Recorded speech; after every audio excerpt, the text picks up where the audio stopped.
बीजाक्षर मंत्रों का उल्लेख है, उनका उच्चारण है। और बृहद बीजाक्षरों को पढ़ने से हमारा जीवन में जो पुण्य है, जो कार्य है, पुण्य भी शीघ्र आता है और कार्य भी जल्दी होता है। और वर्तमान में जो छोटी छोटी सी रुकावटें जो आती हैं, जो हमें अंदर से तोड़ करके रख देती हैं, हमारी हिम्मत को कम कर देती हैं, हमें मेंटली डिस्टर्ब कर देती हैं, वो सारी समस्याएं मुख्यतया अभिषेक शांति धारा में आए हुए बीजाक्षरों से बहुत जल्दी दूर हो जाती हैं। तो मेंटली आपको स्ट्रॉन्ग बनाने के लिए भगवान जिनेंद्रदेव की शांति धारा आजकल प्रतिदिन प्रति मंदिर में होने लगी है। तो उस शांति धारा का अभिषेक के बाद होने वाली धारा का नाम शांति धारा इसलिए है क्योंकि भगवान पुष्पदंत से लेकर के भगवान धर्मनाथ तक धर्म का विक्षेद होता रहा और भगवान शांतिनाथ से भगवान महावीर स्वामी तक अखंड रूप से धर्म चला। धर्म का विक्षेद समझते हैं? धर्म का विक्षेद आशय है तीर्थंकर मोक्ष गए, उसके बाद जितने भी साधु थे वो अपने अपनी आयु कर्म पूर्ण करके संसार से चले गए। अब श्रावक तो हैं, कुछ समय तक एक भी दिगंबर साधु का लाभ नहीं मिले, एक भी साधु का दर्शन ना हो, एक भी दिगंबर साधु ना हो। उसके बाद फिर कौन हुए?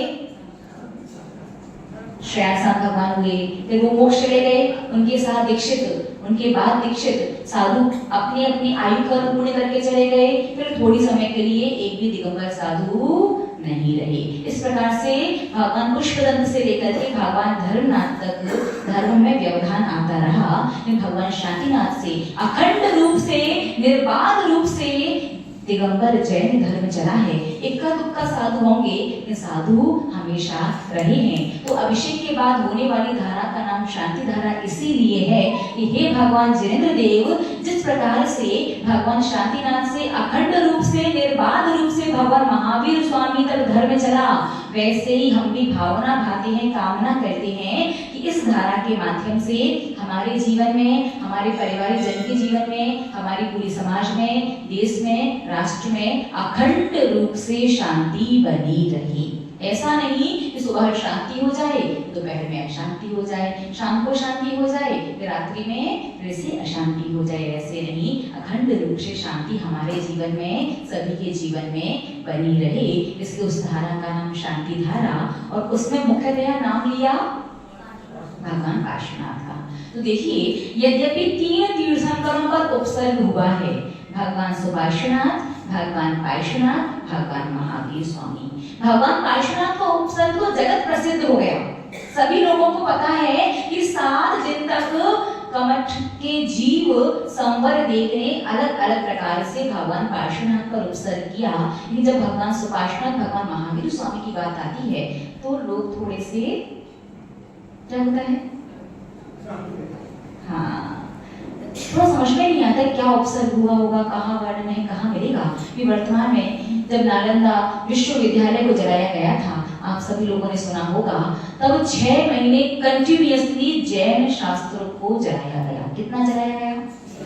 6 महीने तक। आपने होली जलती हुई देखी है क्या? जब होली जलती है तो कितनी अग्नि होती है उसमें? बहुत सारी, एक बहुत बड़ा ढेर होता है जिसे जलाया जाता है, उसमें कितनी लौ उठती है, कितनी अग्नि, बहुत सारी अग्नि होती है। अगर उतनी अग्नि कागज से पैदा करना हो तो कितना कागज जलाना होगा? एक कागज को जलने में कितने सेकंड लगते हैं? होली के बराबर अग्नि कंटिन्यूअस 6 महीने तक जली और उसमें सारे जैन शास्त्रों को जलाया गया, तो कितना साहित्य, कितना आगम, कितने शास्त्र नष्ट हो गए होंगे? बहुत सारे। इसलिए आज वर्तमान में बहुत सारी चीजों का हमें प्रमाण वगैरह नहीं मिलता है, खोजे जाते हैं, वो चीज संस्कृत, प्राकृत और हिंदी में उपलब्ध नहीं होती है। आज भी बहुत सारा साहित्य कन्नड़, तमिल, तेलुगु लैंग्वेज में अवेलेबल है। आचार्य भगवंत मुख्यतया पूर्वाचार्य दक्षिण भारत के ही रहे हैं जिन्होंने आगम को लिखा है। तो आज भी आपको कन्नड़ भाषा वगैरह में, तमिल भाषा, तेलुगु भाषा वगैरह में आपको अपना जैन साहित्य मिल जाएगा। तो एक तो जगह हमारे पढ़ने में आया है कि भगवान सुपार्श्वनाथ और भगवान महावीर स्वामी पर बहुत सामान्य सा बस 1 रात्रि पर्यंत का उपसर्ग हुआ। कितना उपसर्ग हुआ? एक रात्रि पर्यंत का। आपने कभी ध्यान दिया हो तो कुछ कुछ भगवान सुपार्श्वनाथ की प्रतिमाओं पर फड़ बने होते हैं। सर्प का फड़ कोई बता सकता है क्यों? क्योंकि भगवान सुपार्श्वनाथ स्वामी पर जब उपसर्ग हुआ, भगवान सुपार्श्वनाथ स्वामी एक नदी के किनारे खड़े होकर के मुनि अवस्था में ध्यान कर रहे थे और उस समय व्यंतर देव ने आकर के उन्हें एक किनारे से उठा करके दूसरे किनारे पर रख दिया और पूरी रात्रि पर्यंत सर्प का रूप बना करके उनके ऊपर उपसर्ग करता रहा। प्रातः काल उसने देखा कि मुनिराज तो बिल्कुल सुमेरु पर्वत की तरह अड़िग खड़े हैं, जैसे उस किनारे पर थे वैसे ही यहाँ हैं। मेरे उपसर्ग से मैं किसी प्रकार का कोई फर्क नहीं पड़ा। मैंने व्यर्थ में ही कर्मों को बांधा, अपनी गलती का एहसास हुआ, पश्चाताप किया, क्षमा याचना की और पुनः उन्हें उस किनारे से उठा करके पहले वाले किनारे पर रख दिया। उस सर्प का रूप बना करके व्यंतर देव ने उपसर्ग किया। इसलिए कहीं कहीं और पुरानी प्रतिमाओं पर आपको भगवान सुपार्श्वनाथ स्वामी की प्रतिमाओं पर भी फड़ देखने के लिए मिल जाएगा। भगवान पार्श्वनाथ का उपसर्ग सभी को पता है। धन्य पद्मावती ने सर्प का रूप बना करके उनका उपसर्ग दूर किया था, तो मुख्यतया उनकी प्रतिमाओं पर तो फड़ मिलता ही है। भगवान महावीर स्वामी का भी बहुत सामान्य सा उपसर्ग सुनने में आता है कि जब वो उज्जैन के शमशान में मुनि अवस्था में ध्यान कर रहे थे, तब रात्रि के समय उन पर भी स्थाणुभद्र नाम का रुद्र कहते हैं व्यंतर देव भी आता है, उसने उपसर्ग किया और एक रात उपसर्ग करने के बाद सुबह उसने देखा भगवान अड़िग खड़े हुए हैं। अपनी माया को समेट करके भगवान से क्षमा याचना करके वो वापस अपने स्वर्गों में अपने जहाँ से वो आया था वहाँ लौट गया। तो भगवान सुपार्श्वनाथ भगवान महावीर स्वामी पर बहुत सामान्य सा उपसर्ग हुआ था। भगवान सुपार्श्वनाथ भगवान महावीर स्वामी पर सामान्य हुआ था, भगवान पार्श्वनाथ पर विशेष उपसर्ग हुआ था। तो महानुभाव दो चीजें तो बातें होती हैं, एक होता है परिशह और एक होता है उपसर्ग। रिपीट, परिशह और उपसर्ग। परिशह क्या कहलाता है? जो जानबूझ करके सहन किया जाए। हम भोजन कर सकते थे, भोजन सामग्री भी थी, व्यवस्था भी थी, लेकिन हमने त्याग करके उपवास कर दिया, हमने भूखा रहना चुना नहीं आज। ये क्या होगा? परिशह है। और उपसर्ग क्या है? कोई त्याग नहीं था, व्रत उपवास नहीं था, कोई नियम नहीं था, कुछ नहीं था, इन कार्य में ऐसे फंस गए या किसी जगह ऐसे फंस गए कि सुबह से शाम हो गई, एक दाना भी भोजन का नहीं मिला। ये उपसर्ग की मूड पर आ गया, अब बर्दाश्त करना पड़ेगा। तो महानुभाव श्रावक लोग परिशह सहन करते तो है नहीं, भागते हैं दूर। जानबूझ के भूखा रहना चाहता है क्या? गर्मी सर्दी बारिश मच्छर नहीं भाई, मच्छर लगे तो उसका उपाय कीजिए, गर्मी सर्दी हो तो उसका उपाय कीजिए, भूखे प्यासे तो जितनी बार भूख लगे नहीं भी लगे, मन पसंद आ जाए तो वो खा लीजिए कुछ भी। तो परिशह तो बहुत कम सहन करता है श्रावक, लेकिन श्रावक के जीवन में उपसर्ग कर्मोदय से आ सकते हैं। कर्मोदय से कैसी भी परिस्थिति जीवन में बन सकती है, अब मूड पर परिस्थिति आएगी तो सहन तो करना ही पड़ेगी आपको परिस्थिति। इसलिए शांति धारा मुख्यतः भगवान पार्श्वनाथ का नाम लेते हैं। यह भगवान पार्श्वनाथ 7 दिन तक इतना भयंकर, इतना विकट उपसर्ग आपके ऊपर हुआ और आपने बड़ी समता के साथ उस उपसर्ग को जीत करके केवल ज्ञान और मोक्ष को प्राप्त किया। मैं भी श्रावक हूँ, परिशह सहन तो नहीं करता हूँ, परिशह तो जानबूझ करके नहीं जाता हूँ, लेकिन उपसर्ग जब आ जाएगा तो मुझे भी आपका नाम लेने मात्र से वो शक्ति प्राप्त हो कि मेरे ऊपर जब भी उपसर्ग आए तब मैं आपकी तरह उस उपसर्ग को जीत करके आगे बढ़ सकूं।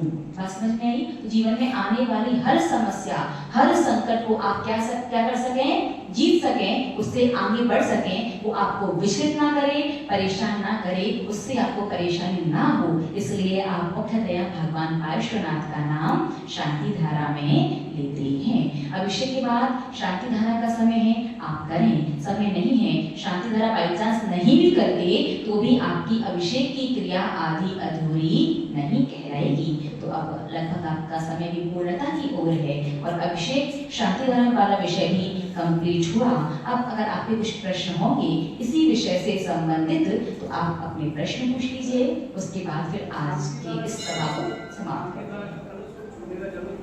हाँ, देखिए शांति धारा कितने लोग करें, कैसे करें, वैसे आपके इस विषय में कभी ना कभी किसी ना किसी के द्वारा तो सुना ही होगा, फिर भी एक बार हम वापस से रिपीट करके आपको बता देते हैं। महानुभाव, एक व्यक्ति शांति धारा कर रहा है, बाकी शेष लोग क्या कर रहे हैं, शांति धारा देख रहे हैं। या अन्य व्यक्ति जाकर के दूसरा तीसरा व्यक्ति कोई हाथ लगाता है तो हाथ लगाने में और दूर से खड़े होकर के देखने में फल में कोई अंतर आता है क्या? पुण्य फल में किसी प्रकार का कोई अंतर नहीं आता। बात समझ में? रिपीट करते हैं फिर से, जो व्यक्ति शांति धारा कर रहा है वो अलग, ठीक है। उसके अलावा कुछ लोग बीच बीच में जाकर के कलश से हाथ लगाते हैं और कुछ लोग दूर से खड़े होकर के आराम से बैठ करके हाथ जोड़ करके विनय पूर्वक शांति धारा देखते हैं। दोनों के पुण्य फल में कोई अंतर आता है क्या? कोई अंतर नहीं आता, क्योंकि वैसे सही देखा जाए तो अनुमोदना हाथ जोड़ करके ही होती है। जैसे जब आपने शुद्धि के सोले के वस्त्र नहीं पहन रखे, किन्हीं साधु का आहार चल रहा है, आप आहार देखने जाते हैं तो क्या करते हैं? अपने हाथ से ऐसे कहते हैं क्या, सब्जी चला दो मेरी तरफ से, फल दे दीजिए, ग्लास दे दीजिए, ऐसे नहीं करते ना। क्या करते हैं? हाथ जोड़ के, भाई एक ग्लास मेरी तरफ से भी चला देना, हाथ जोड़ के अनुमोदना करते हैं ना। ठीक ऐसे ही शांति धारा जब चल रही हो, हाथ जोड़ के अनुमोदना करनी चाहिए। फिर भी आपका मन करे नहीं मुझे कलश में ही हाथ लगाना है, तो कुछ बातों का ध्यान रखना होगा। अगर उन बातों का ध्यान नहीं रखोगे तो पुण्य में भी कटौती होगी और गलती हुई तो पाप का बंध होगा सो अलग। अगर हाथ लगाने जाओ तो कुछ बातों का ध्यान नहीं रखा तो पाप में भी कटौती होगी, और अगर गलती हुई तो पाप कर्म का बंध होगा सो अलग बात है। किन बातों का ध्यान रखो? सबसे पहली बात, जो व्यक्ति शांति धारा कर रहा है पहले उसके परमिशन लो, बीच में मत पूछने लग जाना। जब वो जा रहा है करने तभी उससे पूछ लो कि भैया आप शांति धारा करोगे? यदि हमारा मन हुआ तो कुछ सेकंड की थोड़ी देर की आपके कलश में हाथ लगा लें क्या? पहले उससे पूछो, क्योंकि कभी कभी किसी का हाथ लगाना किसी के संप्रेषता का विकल्प का कारण भी बन सकता है। देखो भगवान बहुत ऊपर है या किसी का हाथ कांप रहा है, शरीर में शक्ति नहीं है या उसे आवश्यकता है, तो आप कलश पकड़ लें, हाथ लगा लें, उसके हाथ को सपोर्ट करें, ये अलग बात है, ठीक है। उसे किसी प्रकार की कोई आवश्यकता नहीं है ना, फिर भी जाकर के बीच में हाथ लगा ले, पहली बात आपको उससे पूछना चाहिए कि आपके हाथ लगाने से उसे धक्का लगा या उसे विकल्प हुआ, उसके विकल्प का पाप उसके पास तो बस 16% रहेगा, बाकी 84% पाप आपके खाते में आएगा। इस बात का विशेष ध्यान रखना। तो पहले उससे पूछ लो हम हाथ लगाएं, पहली बात। दूसरी बात, जब भी हाथ लगाओ तो हाथ जहां से शांति धारा हो रही है उसी साइड जाकर के हाथ लगाना। शांति धारा एक तरफ से हो रही है और आप दूसरी तरफ से भगवान के आगे से हाथ लगाओगे, भगवान पर आवरण करने का दोष लगेगा। दूसरों की शांति धारा में व्यवधान डालने का, अंतराय कर्म और असाता वेदने कर्म का बंद होगा। तो उसी साइड से हाथ लगाना जिस साइड से धारा हो रही है। तीसरी बात, इतनी जल्दी, इतनी हड़बड़ी में और इतने जोर से हाथ मत लगाना कि चोटी भगवान के सिर से टकरा जाए या धारा बीच में टूट जाए। दोनों ही कार्य होने पर आपको थोड़े से पाप का बंध जरूर होगा। तो ये कुछ बातें हैं जिनका ध्यान रख करके आप हाथ लगा सकते हैं, और इतनी बातें संभव नहीं है। और आपका मन अगर मान जाए, कि कभी कभी होता है मन नहीं मानता, मन कहता है हाथ लगेगा तभी लगेगा पुण्य आया है, जबकि ऐसा है नहीं। मन ना माने, लगाना ही पड़े। इन 3-4 बातों का ध्यान रख करके हाथ लगाएं शांति धारा के कलश में। अन्यथा बैठ करके या खड़े होकर के हाथ जोड़ करके देखने से भी आपको संपूर्ण शांति धारा का पुण्य फल प्राप्त होता है, ठीक है। चार तरफ से 4 लोग एक ही कलश को खड़ा होकर कर रहे हैं। 4 तरफ से 4 लोग एक ही कलश को? नहीं, 4 नहीं, एक करे शांति धारा, चाहे एक से ज्यादा करे, जितने लोग करे उतने कलश होते होंगे ना। हाँ, शांति धारा चाहे कितने भी लोग करें, शांति धारा के उतने ही कलश होने चाहिए। एक कलश में 4 लोग 4 दिशा से हाथ लगा रहे, प्रतिमा एक रहती है, 4 कर सकते हैं कि धारा ना टूटे, एक दूसरे को डिस्टर्ब ना हो। एक प्रतिमा पर 4 शांति धारा हो जाती है व्यवस्था। देखो 2 तो कोई भी समय हो, 2 तो हमने देखा है, 2 की व्यवस्था हो सकती है, एक इस तरफ से एक उस तरफ से। लेकिन 4 लोग करेंगे, 4 की चोटी प्रतिमा का छोटा सा मुश्किल होता है। हाँ, सही तो यही है, क्योंकि अगर किसी की भी धारा, देखिए सही ये है कि इतना होना चाहिए कि सभी की धारा मस्तक पर पहुंचे, किसी का कलश की चोटी आपस में ना टकराए और एक दूसरे को धक्का वक्का ना लगे, संक्लेशता ना हो। तो व्यवस्था के हिसाब से देखो, चाहे किसी भी हिसाब से देखो, जितना हमें समझ में आ रहा है उन 7 इंच की 9 इंच की प्रतिमा पर 2 ही लोग ठीक से व्यवस्थित कर सकते हैं। 4 लोगों में अव्यवस्था तो होगी। तो आप लोगों के यहाँ तो इतने सारे भगवान है, लगाओ सबके लिए पांडुशिला और करो बढ़िया। एक एक पर 2 लोगों को खड़ा करके शांति धारा, एक पर ही 4 लोग क्यों जाते हैं? भगवान कम राजमान करते हो क्या आप लोग? उस जगह पे जहाँ की चर्चा हो रही है वहाँ पे 3 ही है और भगवान है नहीं वहाँ पे 3 है। अच्छा, तो वहां जब हम 2 बार गए हैं, एक ही बार गए हैं, 2 बार गए हैं, तो वहां तो एक की 2 ही लोगों ने की थी ना, 3 पार्टिशन थी, हमारे सामने 2 ही लोग थे होंगी। लेकिन भाई सही तो यही है, आपस में टोंटियां टकरा रही हैं या धारा टूट रही है या धारा प्रॉपर मस्तक पर नहीं जा रही है, तो पुण्य फल में कटौती होगी, वो तो बात की बात है। पुण्य थोड़ा 19-20 आए तो चल भी जाए, लेकिन परिवार में शांति उतनी ही होगी जितनी कम आवाज आपकी आपस में कलशों के टकराने से आई। झाड़ी की टोटी आपस में टकरा रही है, शिव जी से टकरा रही है, तो उस परिवार में कलह वाले कर्म का उदय चलता है। अगर ऐसी शेप में भी है तो भी 4 की 6 के, तो ये सोचिए जाएगा कैसे वो 5-7 इंच 9 इंच की पर। ओम नमो अग्निहोत्राणम, ठीक है, बस इतना समझो कि धारा मस्तक पर जाए सबकी, कलश की चोटी आपस में ना टकराए, एक करो चाहे 36 करो, ये आपकी मंदिर की व्यवस्था है। इन 2 बातें ध्यान रखना। कौन कौन सी बातें? पहली तो सबकी धारा श्री जी के मस्तक पर ही जाए, और दूसरी आपस में उनकी टोटियां वगैरह टकराए ना, आपस में लोगों को खड़े होने में एक दूसरे से संक्लेश ना हो, एक दूसरे से टच होकर के शांति धारा करते समय खड़ा नहीं होना चाहिए। सबके शरीर की अलग अलग परमाणु है, अलग अलग ऊर्जा है, और अलग अलग ऊर्जा टकराएगी तो एक अलग ही ऊर्जा, अलग ही ऑरा क्रिएट होता है। तो शांति धारा करते समय एक दूसरे का स्पर्श नहीं हो, इन बातों का ध्यान रख करके जैसी व्यवस्था बैठे वैसा अभिषेक कर सकते हैं।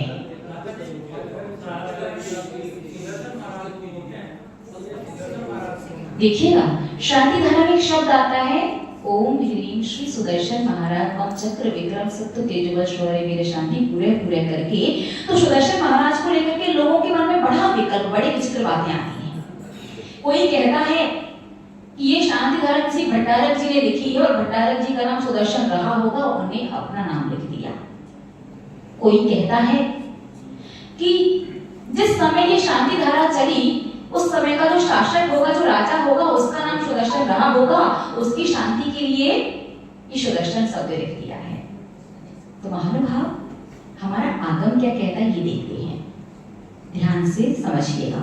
आजकल तो अधिकांश जिनवाड़ियों में से सुदर्शन शब्द अलग करके अस्मभ्यम या अस्माकम अलग अलग शब्दों को जोड़ दिया गया है, जबकि आचार्य भगवंतों ने लिखा है कि जिसने उस कृति को बनाया है, जिसकी वो रचना है, वो उसने जैसी बनाई है। अगर आप उसे पढ़ रहे हैं, कर रहे हैं, उसने जैसा लिखा, जैसा बनाया वैसा ही करो।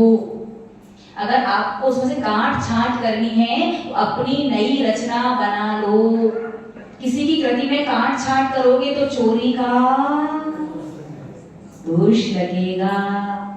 तो आपको थोड़ा बुद्धि विवेक का प्रयोग करना है।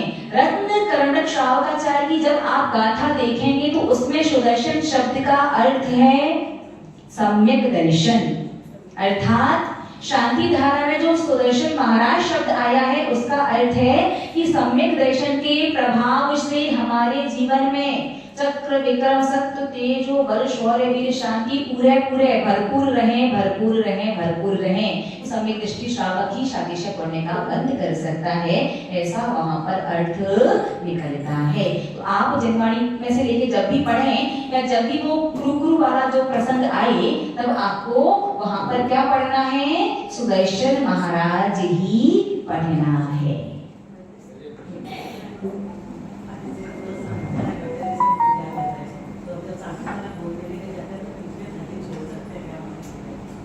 सही तो यही है कि जहां जहाँ पूजन वगैरह वैसे तो शुरू नहीं करनी चाहिए, फिर भी उतना समय नहीं रहता है, आप पूजन बीच में शुरू कर देते हैं, तो आप अपने स्थान पर खड़े होकर के ही शांति धारा पढ़ें या देखें। लेकिन यदि मंदिर में कोई व्यक्ति पढ़ने वाला नहीं है और आप इतनी दूर हैं कि वहां से आगे तक आवाज वगैरह नहीं आ सकती, तो भैया हाथ जोड़ करके आगे आ जाओ, पढ़ लो, फिर पुनः अपने स्थान पर जाकर के कायोत्सर्ग करके फिर अपने पूजन आगे शुरू करो। ठीक है, लोग करते, आप करते क्या? कब विकल्प कर रहे, दुनिया को क्यों सुधारना है? वो आते हैं, अपन अर्घ और पूजन के प्रसंग पर आएंगे, फिर इसे समझेंगे। हाँ, आपने अभिषेक पाठ नहीं पढ़ा क्या? अभिषेक पाठ आप उठा करके पढ़ेंगे तो पहले एक कलश से अभिषेक कीजिए, फिर चार कुंभ कलश स्थापित किए जाते हैं, उनका अलग से पूरा छंद, अलग से पूरा मंत्र लिखा हुआ है। मामनंदी आचार्य ने लिखा है, सोमदेव आचार्य ने लिखा है, पूज्यपाल आचार्य ने लिखा है, बहुत सारे आचार्य के प्रमाण हैं 4 कलश अभिषेक के। ठीक है, ऑनलाइन शांति धारा की आजकल इसका में क्या पूछे है? ओम नमो हरिहंता बेटी, नहीं मामा से गाने मामा बेहतर वाली बात है। अब वहां पहुंच नहीं सकते, शांति धारा कर नहीं सकते, लेकिन लग रहा है कि वहां की वर्गणाएं ज्यादा। देखिए, शांति धारा चाहे अपने मंदिर में करो चाहे कहीं भी करो, शांति धारा के बीजाक्षर सेम है, उनका फल भी एक जैसा ही मिलता है। लेकिन कभी कभी कहीं कहीं किसी प्रतिमा की, किसी स्थान की ऊर्जा बहुत ज्यादा पॉजिटिव और बहुत स्ट्रांग होती है, तो कभी कभी ऐसा हो जाता है कि वहां पर जाकर के करने से, उन भगवान की करने से कई बार हमारा कार्य जल्दी जल्दी करने लगता है। एक हमारी श्रद्धा, हमारी आस्था भी उन भगवान से, उस स्थान से विशेष रूप से जुड़ जाती है। इसका ये मतलब बिल्कुल भी नहीं है कि अपने मंदिर में ना अभिषेक करने जाओ, ना शांति धारा देखने जाओ और ऑनलाइन बुकिंग करा के 10 जगह अपने नाम से शांति धारा करवाओ। ऐसा नहीं होना चाहिए। आप जिस कॉलोनी में रहते हैं, आपकी कॉलोनी में जो मंदिर है, आपका प्रथम कर्तव्य उस मंदिर में विराजमान भगवान के प्रति है। आपका कल्याण तो पहले उन्हीं से ही होगा। उनके पास जाओ, दर्शन करो, अभिषेक देखो, अभिषेक करो, शांति धारा देखो, शांति धारा करो। उसके बाद चाहो तो आप अन्य जगह भी करवा लो, ज्यादा ना सही, किंचित किंचित थोड़ा थोड़ा करके बूंद बूंद से घड़ा भरता है, थोड़ा बूंद बूंद बूंद पर आता रहता है। बाकी ये सिस्टम तो ये पंचम काल की परिस्थिति है, जितने लोग, जितनी टेक्नोलॉजी, जितनी सुविधा, उस हिसाब से नई नई चीजें बना दी गई हैं। बाकी सही पूछें तो जो अभिषेक शांति धारा मंदिर में जाकर के देखने से जो पुण्य, जो भाव विशुद्धि बढ़ती है, वो ऑनलाइन से नहीं होता है। आप लोग ध्यान रखना, अभिषेक शांति धारा वगैरह दर्शन वगैरह सब मंदिर में ही जाकर के करना चाहिए। ये टीवी मोबाइल पर जो आप लोग लाइव अभिषेक देखना, लाइव शांति धारा देखना, इससे तो बहुत ना के बराबर पुण्य फल की प्राप्ति होती है। सामान्य पुण्य, वो वाला पुण्य नहीं मिलेगा जो साक्षात प्रत्यक्ष देखने से मिलता है, ना ही उस प्रकार के कर्मों की निर्जरा होगी जो प्रत्यक्ष देखने से होती है। और भी मोबाइल में स्वाध्याय करने से किस प्रकार का कर्म फल मिलता है, किस प्रकार के कर्म की निर्जरा होती है, और पुस्तक से स्वाध्याय का क्या फल है, क्या महत्व है, इन सब पर भी चर्चा करनी है। आरती का तो विशेष विषय है, और अब तो लोगों का पेशेंस भी जवाब देने लगा है कि 2 दिन कहा, 2 दिन से ज्यादा हो गया, जल्दी से बताइए। आरती के विषय को भी समझना है, अर्घ पूजन, इस सब के विषय को भी, द्रव्य के विषय को भी समझना है। तो हम धीरे धीरे क्रम से चलते हैं। कई बार क्या होता है कि शांति, कई आदमी आता है और हम लोग पूजा में रहते हैं, वो जो शांति धारा देखते हैं, देखो नहीं, पूजन के बीच में अगर आप पूजन कर रहे हैं तो बीच में जाकर के छोड़ करके पूजन में कलश नहीं दिखाई जाती है। जो व्यक्ति पूजन नहीं कर रहा है, वो आपका तो व्यवस्था इतनी बढ़िया है, सुबह 5 बजे से लेकर 10 बजे तक कभी भी आ जाओ, भगवान ऑल टाइम वो बिल्कुल बैठे हुए, आओ डालो, देखो, लो, और तो बहुत अच्छी व्यवस्था आप लोगों ने तो बना रखी है भाई, सब लोगों को ध्यान में रख करके। लेकिन अगर आप पूजन कर रहे हैं, अकेले पुजारी हैं, पूजन के बीच में छोड़ करके अभिषेक करने नहीं जाना चाहिए। कोई भी आकर के पहली बात तो आने वाले को कहना ही नहीं चाहिए। फिर भी कोई कह भी रहा है तो भैया वो खुद पहन करके आ जाए। आप पूजन के बीच में स्पष्ट मना कर सकते हैं, आपको कोई दोष नहीं है। ठीक है, जय परम श्रद्धेय परम पूजनीय मम शिक्षक गुरु गणिया श्री स्वामी नंदिनी माता।